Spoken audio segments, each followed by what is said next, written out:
एक शहीदों का अपमान नहीं सहेगा हिंदुस्तान। ये सरासरी भाजपा जो सर्कस की टोली है, जो मदारियों की पूरी टीम है, उसी का हिस्सा कंगना रनावत, अंधभक्तों की बहन। ये लैटरिन खाने वाले लोग हैं, इनको अकल नहीं है। अगर इनको अकल होता तो देश के शहीदों का, देश के क्रांतिकारियों का, देश के स्वतंत्रता सेनानियों का इस तरीके से अपमान नहीं करती। कंगना रनावत पागल है, मानसिक दिवालियेपन की शिकार है और सत्ता की दलाली के द्वारा इन्हें बोटी मिलती है, वो खाती हैं और 24 घंटा भौंकती रहती है। शहीदों का अपमान नहीं सहेगा हिंदुस्तान। इस बात का माकूल जवाब हिंदुस्तान की 135 करोड़ आबादी इन्हें मुंहतोड़ जवाब देगी। रनावत अंधभक्तों की दीदी 24 घंटा चरस और हेरोइन की सेवन करती हैं और नशे में उनका द्वारा दिया गया बयान है। और 2014 के बाद असल आज़ादी उनको इसलिए मिली कि कम कपड़े पहनना और अश्लील बातें करना, अश्लील फ़ोटो सोशल मीडिया पर डालना, कभी किसी के साथ कभी किसी के साथ, ये आज़ादी को वो आज़ादी कहते। असल में ये लोग सावरकर, गोडसे, श्यामा प्रसाद मुखर्जी, गोवलकर के आइडियोलॉजी को मानने वाले हैं। कंगना रनावत ने 3 सवाल मीडिया के द्वारा पूछा। 1857 से 10 मई 1857 से देश आज़ादी के लिए लड़ाई लड़ रहा। मंगल पांडे के नेतृत्व में 1857 में सिपाही विद्रोह हुआ। उसके बाद कई आंदोलन हुए। भारत छोड़ो आंदोलन 1942 में राष्ट्रपिता महात्मा गांधी के द्वारा आहूत यह आंदोलन का कार्यक्रम शुरुआत हुआ। उसी समय साइमन कमीशन के विरोध में जालियांवाला बाग हुआ, जहां 1200 लोगों ने जान दी देश की आज़ादी के लिए। 16 वर्ष की उम्र में एक युवा के लिए सुनहरा भविष्य और सपना देखने का समय होता है। ऐसे समय में खुदीराम बोस ने अपने मातृभूमि की आज़ादी के लिए गोरे अंग्रेजों को गुलामी से के बंधन को तोड़ने के लिए फांसी के फंदे को चूमा। भगत सिंह सरीखे लोग जब अपना भविष्य, अपना कैरियर, अपना सपना संजोने की बात कहता है, ऐसे समय में भगत सिंह, सुखदेव, राजगुरु, पंडित राम प्रसाद बिस्मिल, ठाकुर रोशन सिंह, अशफाक उल्लाह खां, पंडित नेहरू, मौलाना आज़ाद, राष्ट्रपिता महात्मा गांधी, सरदार पटेल, तमाम लोग। सन 2014 से पहले कंगना किसकी गुलामी करती थी? ये तो वही बताएंगी कि वो गोबर को च्यवनप्राश समझ के खाती हैं, गोबर को हलवा बना के खाती हैं, मूत्र को अमृत समझ के पीती हैं, उनके दिमाग में भुस्सा भरा है। एक शहीदों का अपमान नहीं सहेगा हिंदुस्तान। ये सरासरी भाजपा जो सर्कस की टोली है, जो मदारियों की पूरी टीम है, उसी का हिस्सा कंगना रनावत है। कंगना रनावत एक राजनीतिक साजिश, षड्यंत्र और प्रयोग के तहत इस तरीके के कुकृत्य कर रही हैं ताकि देश से जो बेरोजगारी का मुद्दा है, जो महंगाई का मुद्दा है, जो देश के सरहदों की सुरक्षा का मामला है, जो देश में बहन बेटियों पर हुए अत्याचार का मामला है, जो अर्थव्यवस्था और मंदी की बातें हैं, उन पर पर्दा डालने के लिए भाजपा आरएसएस की एजेंट बनकर मानसिक दिवालियेपन का शिकार कंगना रनावत, जो सिगरेट, चरस, गांजा, हेरोइन का सेवन करती है, वो इस तरीके का। आप कह रहे हैं बीजेपी की एजेंट है, लेकिन अभी गौरव भाटिया ने कहा है कि ऐसे बयान को हम बिल्कुल परहेज नहीं करेंगे। देश में 3-3 पद्म सम्मानों से ये देखा गया। जो 7 साल पहले देश का सबसे बड़ा विनाशकारी साजिशकर्ता विनोद राय को पद्म भूषण दिया गया, रेलवे बोर्ड में चेयरमैन बनाया गया, बीसीसीआई में चेयरमैन बनाया गया, रेलवे के कायाकल्प समिति का चेयरमैन बनाया गया, अंतर्राष्ट्रीय समितियों का चेयरमैन बनाया गया, और जिसे पद्म भूषण सम्मान मिला, कैसे मिला?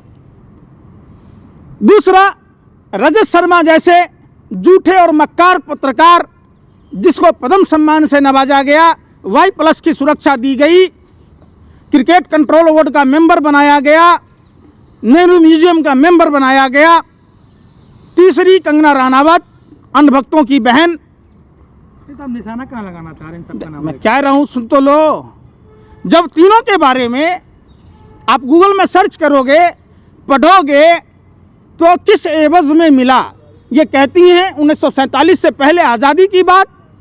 10 मई 1857 को देश की आज़ादी का पहला बिगुल फूंक चुका था। लगातार अनवरत देश में चंद्रशेखर आज़ाद, भगत सिंह, खुदीराम बोस, चंद्रशेखर आज़ाद, पंडित राम प्रसाद बिस्मिल, अशफाकुल्ला खां, सुखदेव, राजगुरु जैसे लाखों योद्धाओं ने अपनी कुर्बानी दी, फांसी को फंदे को चूमा, अपना खून पसीना बहाया, तब जाके हम आज़ाद भारत में जी रहे हैं। अच्छा, कंगना रनौत ये कह रही है कि 1857 में स्वतंत्रता की पहली जो है सामूहिक लड़ाई जो की गई थी, उसमें सुभाष चंद्र बोस, रानी लक्ष्मीबाई और वीर सावरकर जैसे महान लोगों ने बलिदान दिया था, और उनको 1857 वाली लड़ाई याद है, लेकिन वो ये कह रही है कि 1947 में कौन सा युद्ध हुआ था वो याद नहीं। 1857 में सुभाष चंद्र बोस जी का जन्म नहीं हुआ था। हम सुभाष चंद्र बोस जी पर बाद में बताएंगे। सावरकर 10 मई 1857 को सिपाही विद्रोह हुआ और 28 मई 1883 को गोरे अंग्रेजों का दलाल, मुखबिर, बुज़दिल, कायर सावरकर का जन्म 28 मई 1883 को हुआ। तो 26 साल 18 दिन पहले हमने महाभारत में सुनी और महाभारत देखी है, जिसमें यह बताया गया कि जब सुभद्रा के गर्भ में अभिमन्यु था, अर्जुन चक्रव्यूह के बारे में बताया, तब अभिमन्यु को चक्रव्यूह का ज्ञात हुआ। लेकिन यह माफीवीर, डरपोक, कायर, बुज़दिल, गोरे अंग्रेजों के दलाल सावरकर का जन्म 26 साल 18 दिन पहले तक नहीं था, तो 1857 का नायक कैसे हुआ? और सुभाष चंद्र बोस तो आईसीएस की नौकरी छोड़कर देश की आज़ादी के लिए उन्होंने अपनी कुर्बानी दी। सुभाष चंद्र बोस कांग्रेस के राष्ट्रीय अध्यक्ष थे। सुभाष चंद्र बोस राष्ट्रपिता महात्मा गांधी को राष्ट्रपिता का दर्जा दिया। सुभाष चंद्र बोस जब नेताजी ने आज़ाद हिंद फौज का गठन किया, तब ये गोरे अंग्रेज के दलाल, रॉयल सेक्रेटरी सर्विस वाले, हिंदू महासभा वाले महारानी विक्टोरिया को सलामी ठोक रहे थे, और इन्होंने हिंदुओं से अपील की थी कि लोग, हिंदू समाज के लोग आज़ाद हिंद फौज में न जाएं। नेताजी सुभाष चंद्र बोस ने अपनी किताब में लिखा कि आरएसएस देश के लिए खतरा। सरदार पटेल ने बताया कि आरएसएस देश के लिए खतरा। आज हम देखते हैं कि वाकई आरएसएस देश के लिए खतरा है और उनके अनुषंगिक इकाइयां लगातार देश को कमज़ोर कर रहे हैं। उन्होंने कहा है कि आप मुझे गलत साबित कर दीजिए, मैं पद्मश्री अवार्ड लौटा दूंगा। कहाँ गलत साबित करें? जिस चैनल वालों ने उनको गेस्ट के तौर पर बिठाया, हम लोगों को ऑडियंस में बिठा के देख ले, सवाल जवाब करे, तभी तो गलत साबित होगा ना।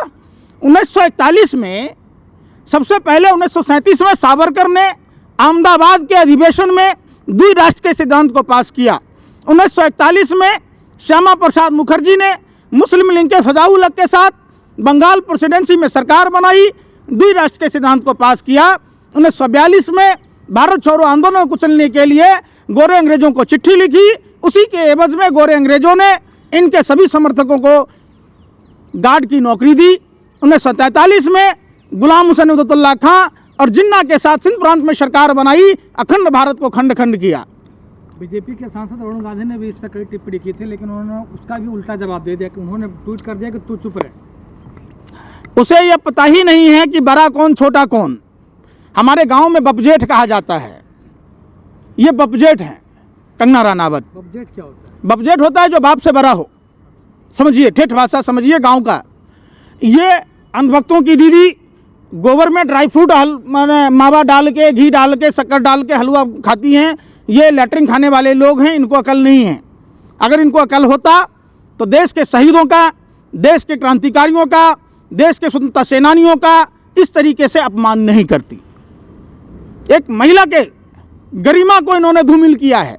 शहीदों का अपमान नहीं सहेगा हिंदुस्तान। इस बात का माकूल जवाब हिंदुस्तान की 135 करोड़ आबादी इन्हें मुंह तोड़ जवाब देगी। आपको क्या संदेश देना चाहेंगे? कंगना रनावत पागल है, मानसिक दिवालियेपन की शिकार है, और सत्ता की दलाली में जो इन्हें वाई प्लस सुरक्षा मिला है, जो सरकार के द्वारा इन्हें बोटी मिलती है वो खाती हैं और 24 घंटा भौंकती रहती हैं। देश में नफरती ये एजेंट हैं भाजपा और आरएसएस के।